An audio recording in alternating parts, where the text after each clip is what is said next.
I hope they're aware of it. Realistically, I don't think it's going to happen, but I would love to see it. I don't think it even has to be Vampire. I think after the next 2 matches, I think you have 2-3 teams that are pretty much almost 100% secure to make in the main tournament. So it's not just Vampire's decision. It might be Gladiators. It might be other teams at the top. So I would tell you that S2G, if they start performing to the way we saw in PMGC, maybe they're going to paint a target on their back. And I hope that's the case. I hope that DRS, I hope that some of the other teams do paint that target and actually start hunting them down. Well, let's find out with John on and Blake once again as we kick off our second match of the day. With the plane already in the sky, we're going from Quarry up to Stalba for match number 2, match number 13, hopefully. Luckier for some than others, and their chase for those top 6 spots. Vampire immediately out, down towards Primos. We know that they like that spot. It's where they will make their first stand. Not really much options elsewhere for them, considering, you just take your original drop spot in this case. Circle might head all the way over towards that eastern side, but there's still definitely positions to move from. Now, there has been some differences in terms of those points in a big way. Some teams are catching up slightly. Killer up to 6,221 damage now for DRS. He is blasting out of his mind. And honestly, DRS are lucky to have that guy. Stays true to the name, that's for sure. Absolutely pivotal, his performance for the roster. I mean, look at the knocks. Second place is 9 knocks behind him. That is absolutely insane. Almost a 30% difference between him and the players behind him, both of whom are from Gladiators. Really, really great stuff coming through. And DRS, as you say, lucky to have such an asset. Massively, he has just been so good time and time again for DRS. I think honestly, in their little interview they said, they had great synergy within the team. You can tell that's the case, and it never really feels like anyone on that team is really slacking too much or dragging their feet. Everyone is really putting the numbers. I think there was even one point last game where we went over to DRS, each player had 2 elims. Everyone's putting in the work. It's great to see. Falcons on their initial rotate over on that south side. 2 apiece in the vehicles. There's hardly any teams over towards Milter, Farm, Shelter, Prism, Mancha, Lipovka, Milter, Power. Everywhere is free on this side of the map, so easily taken up. At the moment, though, the way the circle's set up, you're not going to see too many teams heading down that way. So we're going to have quite a cramped first circle, which is great to see. I'll tell you what else is pretty cramped. The amount of action in the special rewards for the PUBG Mobile Event Center. Blank, you can head on over there in your app. And it's also pretty packed in the PMWI crate. You can grab a couple of skins there available from July 15th, so in 2 days' time, to August 15th. So you can have that whole month to grab yourself a crate, but don't waste any time. Make sure you get in there as soon as possible. Sure, man. Pick up that crate. Make sure that there's nothing in your current inventory that's going to be cramping your style when you head into those games. 7-9 currently on the bikes. And now they're sending it onwards. A lot of teams are heading over towards that eastern side now, looking for positions. Yeah, the uniform's lovely, beautiful to see. Very visible, I would say, although, but definitely strikes a figure. On the south side, though, FaZe are coming into contact with Falcons, but I think that the Falcons would rather just send onwards over towards Milter Power. DRS similarly, they're on their rotation, down towards that south side. Delta riding on through, leading the charge for the rest of the roster. Still on that chase. So Vampire looking to defend their title at the top. In Primorsk split up to Quarry, they're standard 2-2. With Circle on the west, they have got those western roads available. A lot of split drops around these Gatka fields as well. Rozok spread across by S2G all the way up to Ruins. Yeah, Gladiator's really struggling to find themselves a good drop spot. I think they've been all over the place on this map so far. We saw Severny drop versus Mazexis, did not go well. Now they're heading down towards Hospital. And I think this is free because you've got FaZe playing Crate and South George. Hospital is a very viable spot to play in. There wasn't anyone there in the first place, so Gladiator is happy to pick up this position. Gives you good rotational routes outside of here. A lot of times Alpha 7, FaZe Clan might get caught up if they try and head south too quickly. You might even see FaZe Clan heading up towards Box Compound and then down past Rozok. So for Gladiators, this is fairly decent. Onzen is in the mix at the moment and could get picked off here, John. They're not careful. Could be, could be. seemingly safe for now. I mean, the Gladiators also have that advantage of going, if they're going towards that hospital split drop, of being quite close to their original drop of North George, so they can, as you said, there are rotational paths available to them, but not only that, there are familiar rotational paths available to them. If you want to divert up north towards those Everest foothills compounds, they've played from there countless times, right? So they have that information. The main difference is having to cross up north without that foothold already existing. So if the circle does go up there, it could be a little bit more tricky. Yeah, it's not completely back to basics, but it's much more familiar than other places like Severny, which we don't like to talk about. We don't talk about the Severny days. We don't talk about those days. But if we take a look at the leaderboards, though, you can see them on the right-hand side of your screen. 6th place, 85 points. Beneath that, 80 and 74 points to who, John? It's S2G, who have really brought things back up to speed. That is a fantastic start of the day to come out with. I think from there, if S2G can continue getting some pretty stellar performances, they're already over towards the south side of Sunken, which is very much within the circle. You know, benefiting from these circles at the beginning, that's fine, but it's what you do with it afterwards which counts. And right now, they are trying to get as many points on board. So didn't exactly go for the 100% win play on that last game, but getting that many eliminations is just fine. You know, 10 eliminations is equal to a chicken dinner, and they had 12 of them, a 5th place. Bonza, that gets you enough points to keep sending yourself upwards. And there are some of these teams towards that position, like Infinity IQ, although have some standout moments, I think S2G, with the absolute boatload of experience they currently have on board, they can bring it back today. Hopefully, and right now they are only 6 points behind that bubble, remember, for qualification. With Alpha 7 in the top 6, it pushes that bubble down 1 place to that 7th spot. So, as you were saying before, Infinity IQ, that is their target, and they will be looking to hound that doggedly down, although the Falcons and Alpha 7 still also within striking distances. As we've said before, the word of the day, volatile around this bubble. 100%. I think FaZe, a lot of their points have come through some very opportunistic third parties on their side. They do get quite caught up in their rotations, but a lot of times just wait for 2 teams to clash and then jump in on top of that. And more often than not, both those teams go down, which gives FaZe a lot more time because that clears a big space out of the lobby. Right now, they're making a fairly decent rotation, in my opinion, though, over towards the north side of Everest and down towards those compounds just underneath. R8 currently have taken control of that. So they've got 2 players underneath Everest, 2 players still down towards Gatka. Now, I think that's slightly overzealous, considering the amount of actual available compounds in this area. I do think that the current compound that 2 players up to the north are holding, that is going to be very much wanted by a lot of teams. I think holding it with 2 for this long, slightly dangerous. FaZe looking to head up Everest for the time being, seemingly.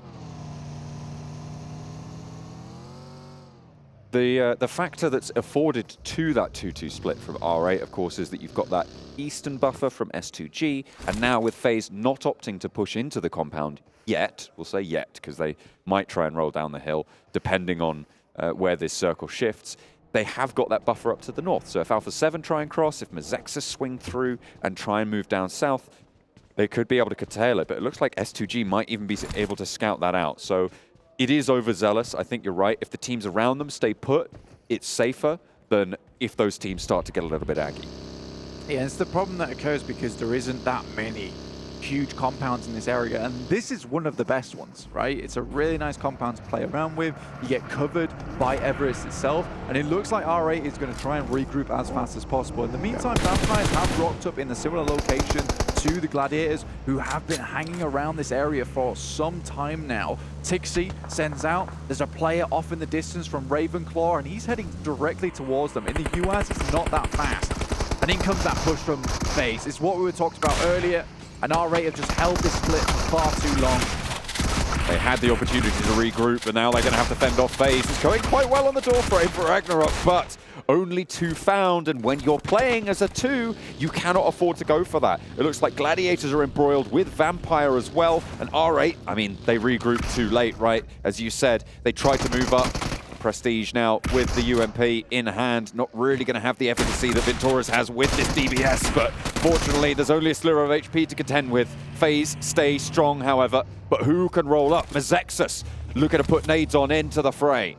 This is what I'm talking about, man. Everyone wants this compound. It's so good in this early game to hold out into. Gives you a lot of position to duck behind. If you start getting naded, you go towards the basement side. And also, just the stage is great. Alpha 7 on the top as well. Mazexus move in, will clean up FaZe, so they suffer to the third party themselves. Now Onzen underneath with the rest of his teammates. Coming down these stairs for Mazexus is going to be a little bit dangerous. But I think that's another team now rocking up on that top side, looking for a little bit more.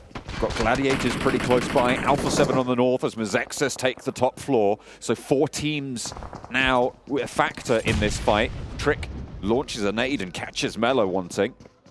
Meku moves on up in the meantime. Trick on the inside trying to cover off these door frames. They'll hear these vehicles circling. Gladiators yet to commit fully for this push, and Alpha 7 want to break out wider. Kitsune up on the top of the mountain, a threat. Onzen from the inside, lines one up, and Moorman's there as well. 3 knocks sent to Mazexus as they try and go downstairs, but it's just going to be sent back. And another nade in from Meku slows the fight down to a dead halt. FaZe can recover.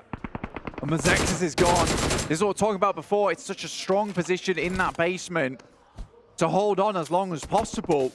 And a lot of times it's the team above that will get third parties instead. So now they're living a little while longer. S2G does take a casualty, but they're able to send something back over towards Mafioso. Unlikely they'll pick him back up again. And Meku regroups the rest of his team, so not fully committing to this engagement.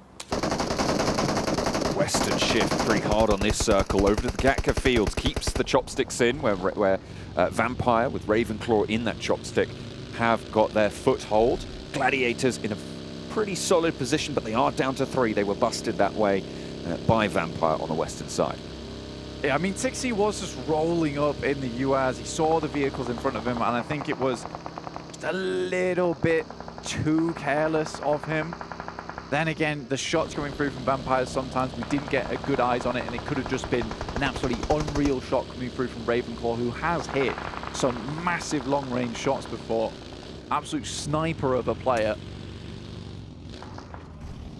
Falcons trying to establish their line in, but a knock sent their way slows down their plans. S2G lose Hamzy and Silas, leaving just Razy and Calci in action. Both on the inside, and they are in the circle on the northeast side, just southwest of Ruins. Yokohama Donuts Varel going to be playing in the ditch, in the storm drain, at the end of the chopstick. These nades do just funnel themselves towards Yangon Galacticos' position, unless they bounce off one of the trees. Yeah, sort of looked like it bounced off thin air, in fact, but that was indeed very thick, gelatinous air that the bounce came off the back of. The grenade is not getting through that, apparently. I like Gladiator's position, though, holding on to that single compound. I think Vampire's over towards Gatka, strong spot. You do have those upstairs to play around with. 3 nade from S2G. Clean up one of the Falcons players. You do have that top floor for Vampire to play around with. It gives you a lot of scouting capability. The problem a lot of times is it's hugely difficult to hold down to the entirety of Gatka. Once you start getting 1 or 2 teams assaulting that same position, you sort of just have to back off towards the third story in the corner of Gatka. So Vampires, they don't want this to be their singular approach into this game. They know that it's not massively likely to end down this way, which is why I do like Gladiator's spot. So much more easily defensible and not as a priority compound as something like the Infinity are taking over towards that northwest side, which more than likely will get assaulted by some teams looking for space. 2 teams on the top of Everest. Icurd getting shots sent their way by SEM9 out on the northeast side. Icurd and Alpha 7 both trying to share the summit, but neither likely to be able to stay there for too much longer given its proximity to the edge of the circle. Infinity have Ravenclaw now to worry about on their south side. Those fields looking more and more treacherous by the moment. The next circle just about to come in. Yeah, it's not an easy circle to play. And I mean, if we move further up towards Everest side as well, it becomes slightly even more difficult. Okay. You do cut out around about 15% of the circle just from that slope up to Everest. you can find some little caves that you can go into, you know, pull the bear pelt around your shoulders and just hide out there like a survivalist. But you really will be playing the survivalist role. You're not likely to get too many more eliminations or even the win for that matter. But the fielded area for Gladiators, this is where we want to see a bit more from them, because we've seen many times, and the devs say this too, that they need to start taking shots at teams because they have clear sight lines over the field, and it looks like Vampires are going to go for the crash. They need to receive well here, John. Infinity IQ might even be able to get a couple of sightlines over this fight, as well as Alpha 7. Good start to proceedings. Nade sent over to Sweat, but Kitsune goes down on a trade. Meku wants to push them back off this window to allow for this res to come through. Playing as 3, you need every advantage you can get, but Kitsune goes down as Tony K seals the deal. Ravenclaw up high ground with that off angle. So important on this fight. It's forced Gladiators to play along this ridgeline where they have a disadvantage in terms of those numbers already. Ooh. But that's what I was looking for. A third-party shot coming through from Infinity IQ across the way. The backs of Vampire are exposed, and it will slow them down on these pushes. They are down to 2, but they have got a little bit of a lifeline. Alpha 7 as well, from the top of Everest, might be able to spot Ravenclaw. I think the fact of the matter is that the Infinity spot this happening, they know now that their compound is just really not safe. And this is a really good one to take. It's towards the central arena. In the meantime, DRS have made a massive swing on the southern side up towards Mount Everest and are looking to take out players in this spot. Alpha 7 first to face. D plus Kia swept aside as Aegon XA8 try and leave from the chopsticks from those Gatka fields. As we're back on board with Gladiators trying to hold out. Killer did get knocked. Carrillo low, but Rules is even lower. Will fall down first. And Alpha 7 looking good to try and hold the top of this. A 2-for-1 trade in terms of knocks right now. Another nade launched over by Revo, who's playing that point man for the roster. Delta close by. Gianzi falls next. And just the one for DRS. Will their run be drawn short here? Yes, it will. Alpha 7 play with 4 eliminations on the card. A res available onto Senatexa, and Icurd not pushing on just yet. Revo just drops Hellfire from above there. Just bullets raining down on the guys from DRS. Very difficult to get away from that, but I think he just wanted the fight to be completed as quickly as possible. Like we said before, clean engagements from Alpha 7. Quickly pulling out the wet wipes and getting rid of DRS from the top side of Mount Everest. Now they can focus over towards Icurd once again. Looks like Vampires are trying to push further in towards where Gladiators are currently trying to hold. They'd like to get rid of them, so they can't capitalize on a third party that comes through from the Infinity, who are waiting. Schweppes takes a huge amount of damage. This is very good for Meku, holding on for as long as possible close up. Tony K, no nades in hand. Playing around, just trying to spot the players near the window. Won't be so lucky. Nade around the edge finds a lot of damage onto Meku. Tries for the drop shot, and there's no backup with the sightline blocked on the smoke.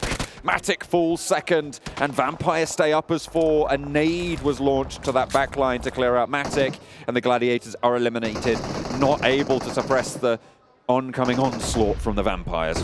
And with that, Vampires cut off that sightline coming from Infinity IQ. They knew they had to do something shortly. They wait up, they get all those stims on board, and then they push in. S2G though, Ray-Z still going strong. Absolute destroyer over in the PMWI. And he finds another, not before he goes down to 8-on, but what a defiant performance there from S2G. Ray-Z comes in clutch. 1 versus 3 against BTR. A third party shot through the window, snuck in there to close down the run, but you're right, a phenomenally defiant play, as you so aptly put it. Vampire now with priority compound that once was Gladiators. They took down, they opened that gap in the armor for the Gladiators by eliminating Tixi, and they moved through and finished the job. Infinity IQ, I just think that they have made an odd play to hold in that area for so long. They saw the fighting happening. You know that this is one of the priority compounds in the map.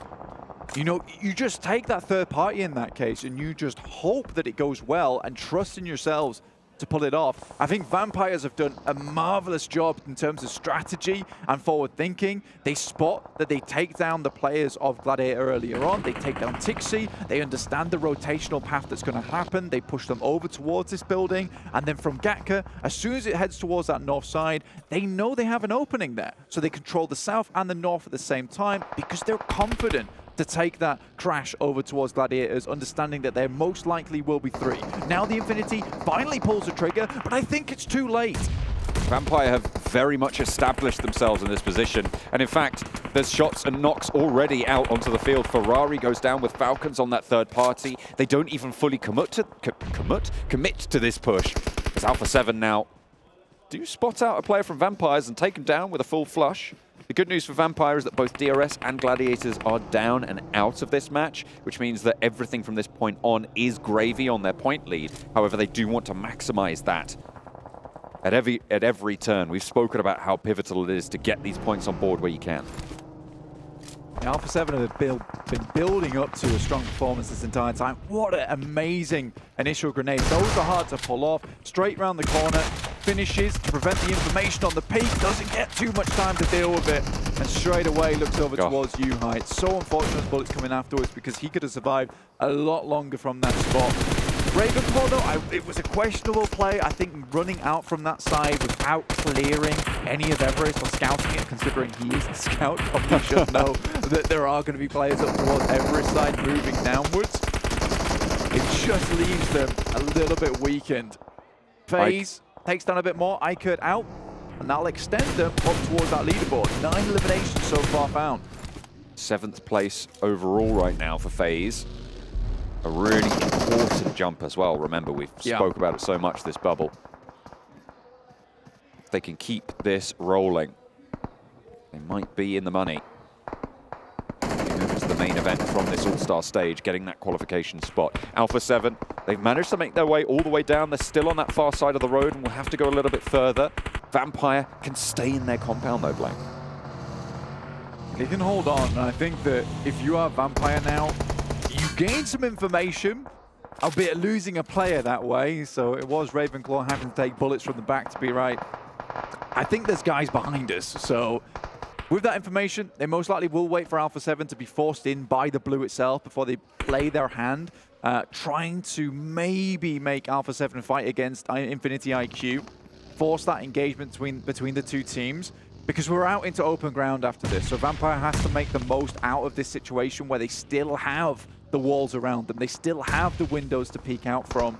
Because they need to cause casualties to a lot of teams. Luckily, A7, I think, is realistically the only other team that's going to make it towards the end game with 4 players, other than Aegon and A8. But they are taking a huge amount of damage so far. Ooh, Falak taken low. Blade also taken away. Very, very difficult situation for Aegon XA8.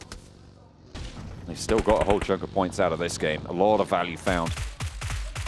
Shots over towards Mela to pick up yet another one from IQ on the south side. UZM and IQ. 3 eliminations for UZM, 4 for IQ. Falak down with 6 and Blade with 4. Very, very solid entry. Yeah. I think about Vampires, right? They've played a very good game so far. For Alpha 7, though, in a fielded finish, this is something that we will reiterate time and time again. 4 players versus any other team that has less than them, it's almost a guaranteed victory off the back of that if you play things right. You just have more angles, more refrag potential. So if Vampire want a chance at winning this versus Alpha 7, they need to cut the numbers of that team. They're being really slow with pushing out as carefully as possible. It's less likely that they'll be able to force that engagement between them and Infinity IQ now because Alpha 7 is picking them apart. Point could go over to Vampire here. It's taken by Senatex. Both teams were looking out that way. Really important to be able to get that knock. Looks like Vampire opting to not pick up the DBSs for that late game in these fielded finishes. Yeah, it's smart. What is the chance that you're going to be in DBS range, in a fielded finish? You're always going to be on either side of the circle. It's pretty funny, though, the fact that this engagement here probably would be great to have a DBS on board because the team that is most likely to be the biggest threat to you is right next door. Luke has equipped one of those. The buildings will be littered with those body boxes. We'll have plenty of them in plentiful supply. And you can keep one in the back pocket even in these fielded finishes. Just in case on one of your players. Alpha 7 looking to move through with Infinity further down the hill. FaZe staying alive with Mormon out. in the field, as is on Zen. Hoiger moving through this smoke train. Will get spotted. Actually, a nade is the thing to find it, but the point still goes over towards Carrillo. 9 eliminations now for Alpha 7. As Vampire still holding them out. And the impetus is on Alpha 7 to move here. Vampire are in the next circle. It's a difficult sightline to play around with as Vampire, and there's little to no utility on side for them. Moving through this fielded area, smokes would have been ideal, but not having nades is crucial for Vampire, because nades over this ridge side towards Alpha 7, who have to move towards Vampire, would have been fantastic. The fact that they really lack that kind of utility is a really big deal. They're gonna have to just go for a full-on gunfight. We saw Mafioso from Alpha 7 break up towards the Everest side of these fields in order to push Mormon back from phase and allow them a little bit more leeway to go for this fight.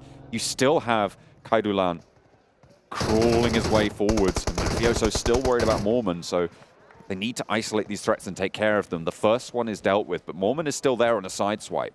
Not really too much utility for Alpha 7 either. Revo might opt to just break out and leapfrog Vampire fully.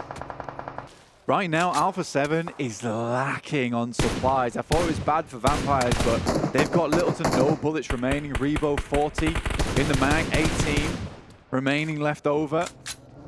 But so is Schweppes. This game has been absolutely dry on resources. And this is where having that secondary in terms of a submachine gun instead of the DBS is really coming into play. It's very, very smart from Vampire, setting up for an endgame. That crate also a massive blessing.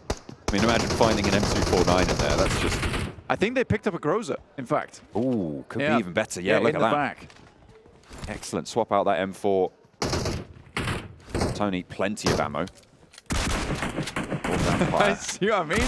They've got nothing left. This is such a stalemate between these two teams. For Alpha 7 don't want to go ahead. They don't want to go into the sightlines of Vampire, and Vampire are willing to just let them wait. Man, Schweppes is in such a dangerous position as well, but he needs to provide that information across. Playing around with this bush in front of them, which is likely to get sprayed out. I think Alpha 7 has played this game slow. Spots. Bullets are going to be a problem. And is spotted in turn. UZM moves forwards with the cover, can get the res onto IQ. The zone will crunch them in fairly soon. The first breakout is from Mafioso, and a position in the circle for Alpha 7, meaning they don't necessarily have to go for the fight if they can make that cross. The thing is for Mafioso, if he gets that vehicle across, he might have actually found a resupply, because he needs to support the team as they move in. Right, and for Vampire, they're going to have to crawl out way before Alpha 7 have to peek over this ridge side, which has provided them so much cover for so long. Fluker steps into the blue. It hits him very, very hard. Cool. It will do at this stage. Oh, Schweppes, he saw Senatexa. We'll see another as well, Vampire. They have to go for the fight, and Alpha 7 cut them down. The numbers advantage playing for them. You can see the ammo just going completely red. Revo has to go back to the DBSs. Aegon XI8, the duo, still needs to move north, sure, but they've got way more resource.